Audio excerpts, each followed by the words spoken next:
के.एस.ए. Chhatrapati Shahu league football स्पर्धेत आज दुपारच्या सत्रातील सामन्यात उत्तरेश्वर तालीम मंडळानं सोल्जर्स ग्रुपवर एकतर्फी विजय मिळवला, तर दुसऱ्या सामन्यात बालगोपाल संघानं जुना बुधवारपेठ संघावर 3-2 अशा गोलफरकानं मात केली. छत्रपती शाहू स्टेडियमवर के.एस.ए. छत्रपती शाहू लीग फुटबॉल स्पर्धेचे साखळी सामने सुरू आहेत. आज दुपारच्या सत्रातील पहिला सामना उत्तरेश्वर प्रासादिक वाघाची तालीम मंडळ विरुद्ध सोल्जर्स ग्रुप यांच्यात खेळण्यात आला. सुरुवातीपासूनच दोन्ही संघाकडून आक्रमक खेळ केला, मात्र पूर्वार्धात कोणत्याच संघाला गोल करता आला नाही. उत्तरार्धात उत्तरेश्वरकडून आक्रमक चढाया झाल्या. सामन्याच्या 54व्या मिनिटाला उत्तरेश्वरच्या तुषार पुनाळकर यानं गोल नोंदवत संघाला 1-0 अशी आघाडी मिळवून दिली.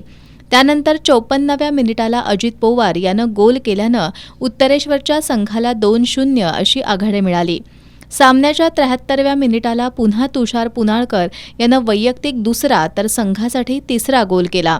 या दरम्यान सोल्जर्स ग्रुपकडून गोल करण्याच्या अनेक सोप्या संधी वाया गेल्या.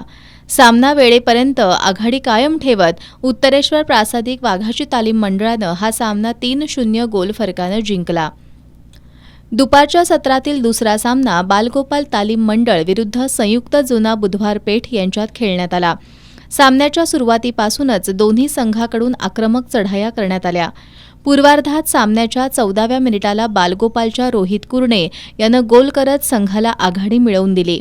यानंतर 27व्या आणि 38व्या मिनिटाला सुजित राजगोपाल यानं गोल करत संघाला 3-0 अशी आघाडी मिळवून दिली.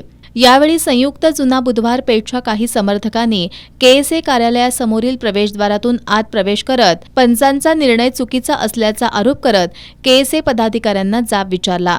त्यामुळे काही काळ वातावरण तणावपूर्वक बनलं होतं. पोलिसांनी मध्यस्थी करत सर्वांना बाहेर काढलं. सामन्याच्या उत्तरार्धात संयुक्त बुधवार पेठ संघानं चांगला खेळ केला. सामन्याच्या 49व्या मिनिटाला बुधवार पेठच्या अभिजित साळोखे याच्या पासवर प्रकाश संगपाळ यानं गोल केला. सामन्यादरम्यान खेळाडू एकमेकांना धडकल्यामुळे बालगोपालचा खेळाडू अभिनव साळोखे जखमी झाला. त्याला रुग्णवाहिकेतून तात्काळ रुग्णालयात दाखल करण्यात आलं. त्यानंतर बुधवार पेठ संघाच्या रोहित यानं 75व्या मिनिटाला पेनल्टी गोल केल्यानं सामना 3-2 असा राहिला. सामना वेळेपर्यंत हीच आघाडी कायम राहिल्यानं बालगोपाल संघानं हा सामना 3-2 गोल फरकानं जिंकला.